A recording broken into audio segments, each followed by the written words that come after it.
Today I'm working on trying to get my thru-hulls moving. They all seized up while the boat was in storage all these months. I put some penetrating oil from the bottom and I'm heating them. Basically it's a tapered cone seacock, so I have to be able to move them, spin them out and service them. I've tried heat, I've tried penetrating oil. Keep on going. I get some penetrating oil up in here. You can see it's already started, but I'll get some more.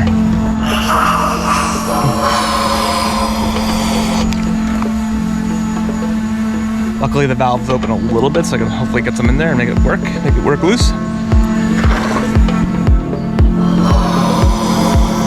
I'm back here in the cockpit lockers, just making sure the thru-hulls move for the scuppers too, because I'm going to go ahead and service all these at once. They're tapered cones, so I basically have to remove the handle and the lock nut and then spin them out and then grease them up. So this one is now moving pretty easily. All right. So this one is moving. This one is moving. The engine is currently stuck. Sink is moving. This one is moving, this one is not.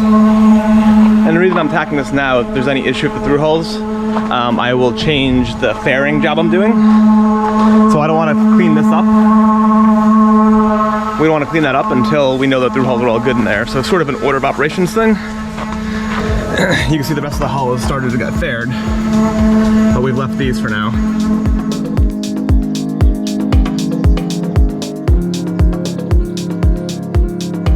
All right, today we're working on fairing round 2. We're gonna sand them down. So you can see we went ahead and filled the deeper spots with more fairing compound. This is sanded and smooth. This is another layer. And that was done all over the hull and all the blisters. So we're gonna go ahead and sand again. We're also at the same time gonna start going ahead and fill in all these little micro cracks. I think this occurred from the sandblasting, but if we don't cover them up, the barrier coat will fall in there, and then it'll be a dimple and possibly have more blisters in the future. So, oh yeah, buddy. So we're raising the water line as well this haul out. So Demetrius went ahead and started sanding up this, so we were prepping this surface for barrier coat. You can see how much cleaner it looks now. There's a little bit of a gap right here between the old barrier coat and the hull, so we're actually going to fair that too, so we don't have a line. I think I have to go fair this way instead of this way, but we're going to try that out. We make some fairing compound today. It's a lot of fairing. It's been like the last 3 days, honestly. Yeah, I'm just getting this hull. I guess it's a full bottom job, but you can see what a difference it makes. Like this side is all dirty, crusty. So see, like we're faired. These are all getting faired now. Our blisters are pretty much hidden. Jared's hard at work. Yeah, what a big difference. Nice smooth bottom. I also today would like to go ahead and fair this. I'm gonna use 5200 on this joint. This is where the lead meets the fiberglass, and they move in different, the materials move differently. It's called like a saber smile, similar to a Catalina smile. It's a normal thing from the factory. But I'm going to put glue that will be more tenacious than glass, which will crack and movement. So 5200 should work here.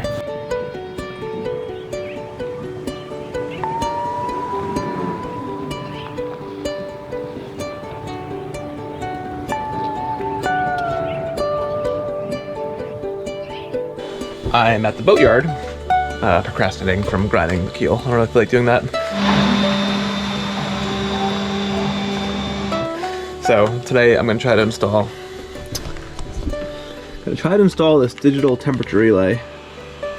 I'm hoping to use this to trigger our blower in the event that the battery box gets hot. So now when I motor, I have to go turn the switch manually, but my hope is that I'll wire this into place, and then it'll turn on when a certain temperature threshold is hit. You can see the wiring is pretty straightforward. Positive, negative to power the actual relay. And then you put a jumper cable from positive to here, and then when the temperature is reached, the relay closes and then powers that one. So it basically takes place of a normal switch. Let's take a step back. Our Battle-born lithium batteries have a BMS, or battery management system, that's essentially a brain regulating certain safety parameters for charging the batteries. One of these parameters is halting charging when the battery bank is too warm, or in our case, 50 degrees Celsius. Due to Calico's age and relatively small size, we have no option but to install our 500 amp hour battery bank adjacent to the engine.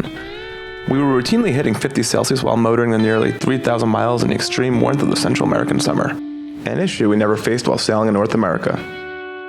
Our solution was to wire in a blower, forcing cool air into the battery box. Installing this temperature relay prevents us from having to manually switch on and off the blower. Think of a relay like a thermostat for the heat or air conditioning in your home. So she is wired. The red flashing is the temperature inside the battery box, 20 degrees Celsius, and my thermostat is set at 21.3. So obviously in real life, this will be hitting temperature, but for testing purposes, I'll put it down below 20. Give it 5 seconds. And now the blower is on. If I put it above 20,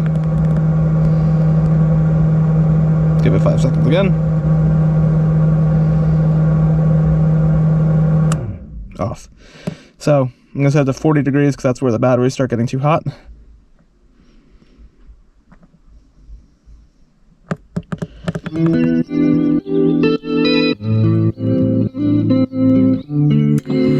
So this is day 2, or is this day 3 of trying to get, day 3 of trying to get this particular seacock to open. Every other one is okay. I'm not messing around now. I took the handle off the thru-hull to try to get more leverage.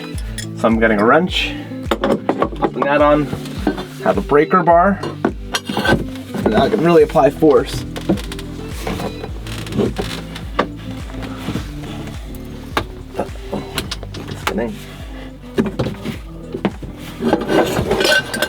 It's moved, I just can't get the come on out. Maybe I have to heat it a little bit more now that I buttoned it. Yeah. Because this guy is really stuck. And it definitely worked because I closed it before we left. Finally, broke it loose with a lot of heat. Ooh, it's hot still. Keep your light on so I can see. Oh, wow. Yeah, I just need a little heat, a lot of heat actually. Now the hose is in the way. Great.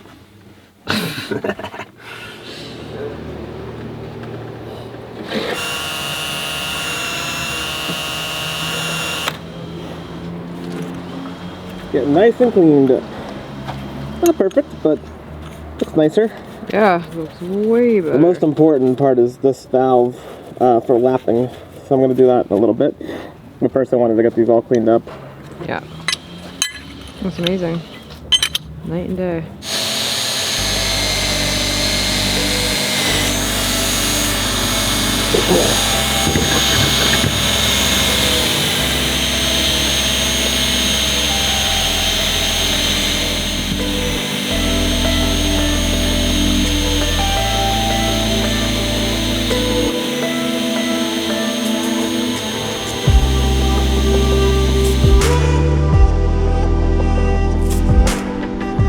A little bit of time, but they're all cleaned up now. Now the most important part is actually lapping. I spent the better part of an afternoon cleaning all the thru-hulls up, just the bodies and the handles and stuff like that.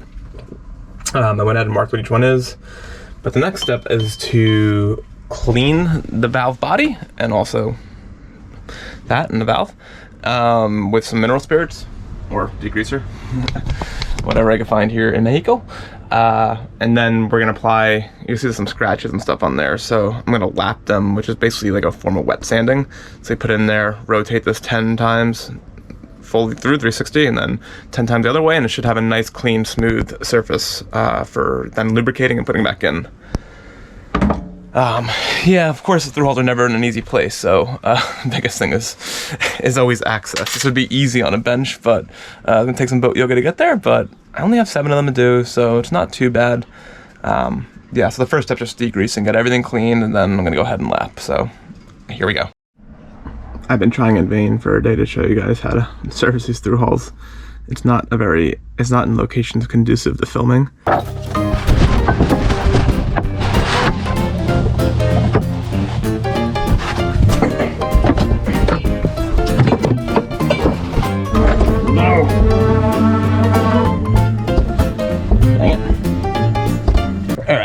So 2 hours later I have one in. it's kind of a frustrating process. Hopefully start speeding up. Just no access under that sink. But the mistake I made is I left the lapping compound on the body of the thru-hull and not just the valve. You have to clean both ends, otherwise you're going to damage the thru-hull because it's like sandpaper in there all the time. So I had to remove it and then clean it back up, re-grease it. Also the orientation of it's like a little lever that kind of stops the body from going fully and only can rotate 180 degrees. I had that upside down. So the way the boat's hull is shaped, I couldn't get it to closed all the way. I think I got it now though. So hopefully it starts going faster because I have 6 more to go. Step 1 is use some sort of degreaser.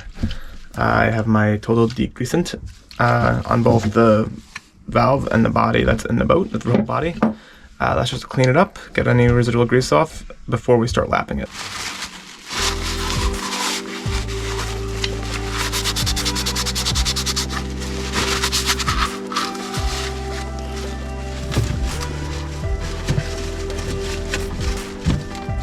So next we're going to take some of this lapping compound. Now that both components are cleaned, the one that's in the boat as well as the actual body of the valve. This is basically like a wet sandpaper, so I coat the valve and then we rotate it inside the thru-hull. I'm going to start it thoroughly so that it's ready to rock and roll.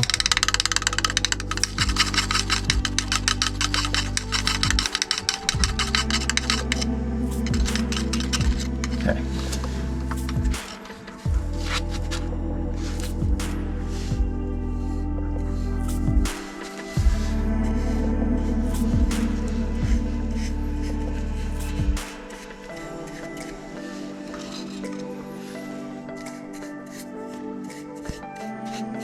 I'm going to close this up so I don't spill it, because I can see myself doing that. Now, stick it in the valve body.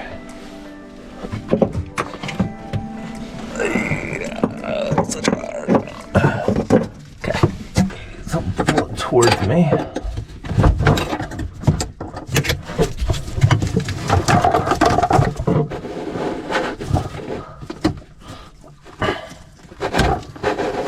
One.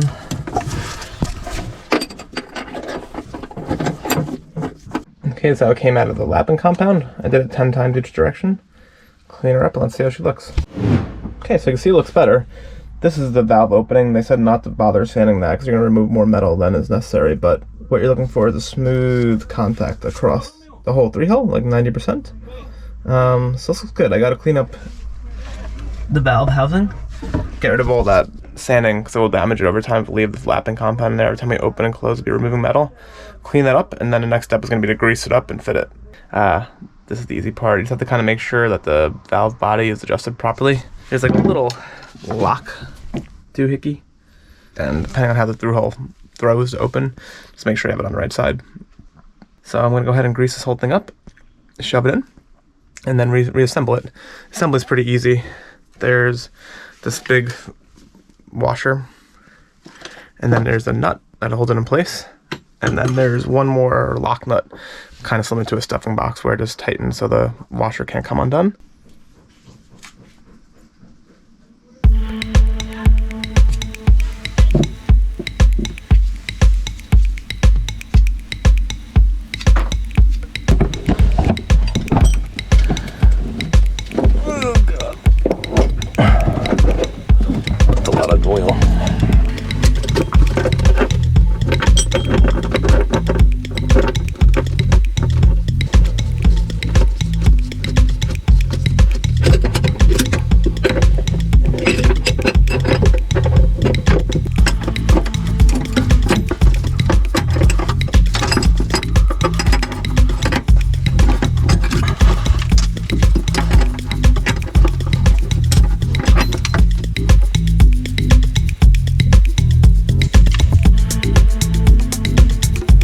Alright, so the galley one is back in now. I am looking at the cones for the thru-hulls in the back for our cockpit trains. I actually don't think they need to be lapped.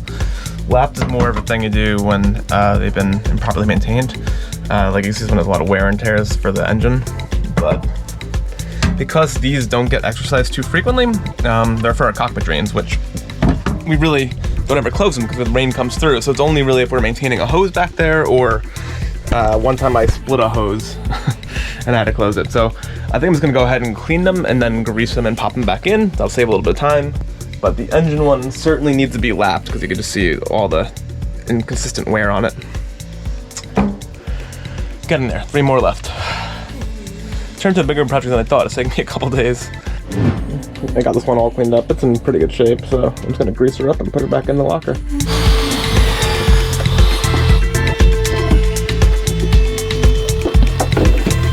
Okay, so both the thru-hulls are now, the scuppers are now serviced. The last step I like to do is make sure that the valve is working correctly. So as you can see, that should be open, because the hose is in line with the valve. So let's go down below and see what the valve looks like. Okay, so that valve is fully open, as you can see there. I'm gonna go back up, close it. And then from there, just one more left of the engine. I might leave it for tomorrow. I'm getting a little tired of this up and down, up and down. Close. Okay, let's go check the valve.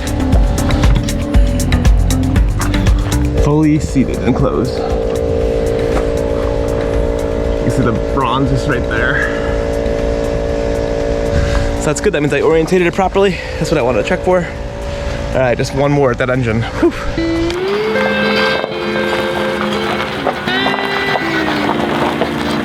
Marybell, good morning. Oh, I like your shirt. Here? Yeah, that all's gotta go. Yeah, because this is the new water line. That feels pretty good, actually. Yeah, it's few and far between. I put a lot of pressure on it when I was going through it. It's showing all the little micro divots, you know, because we'll have to be wiped down before we do that.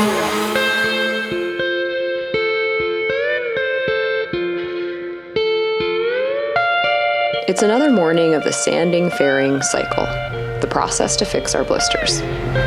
We're just about at the last round of fairing the blisters, at least.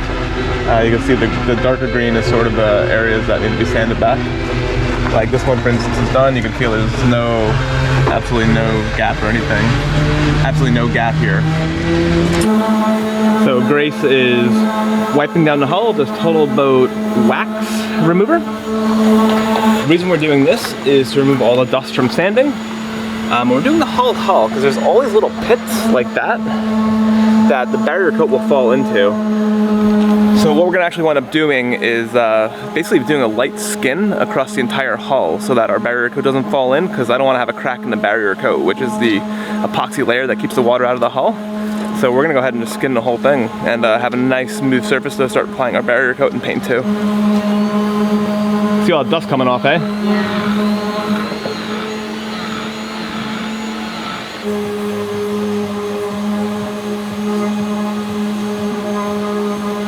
After we wipe the hull, you'll see a, by now, familiar process begin yet again. Same amount of that.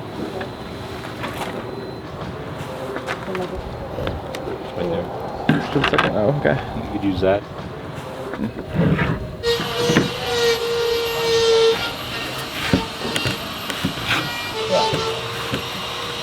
Mix it up so it's all one color.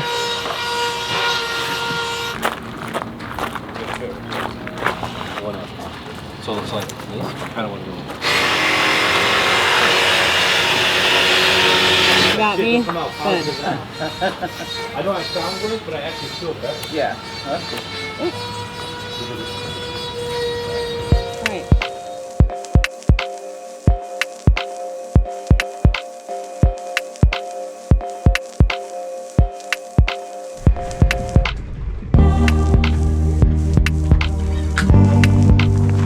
She's right there playing up Sierra.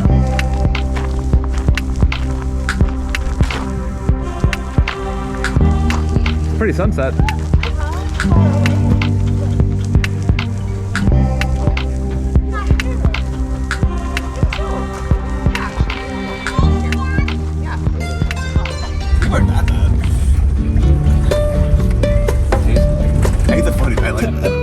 Heading to the boatyard today. In the RV. She's filming. You both are filming it. The dueling GoPros. Hi guys. What's up? Hi Nux. I missed you so much.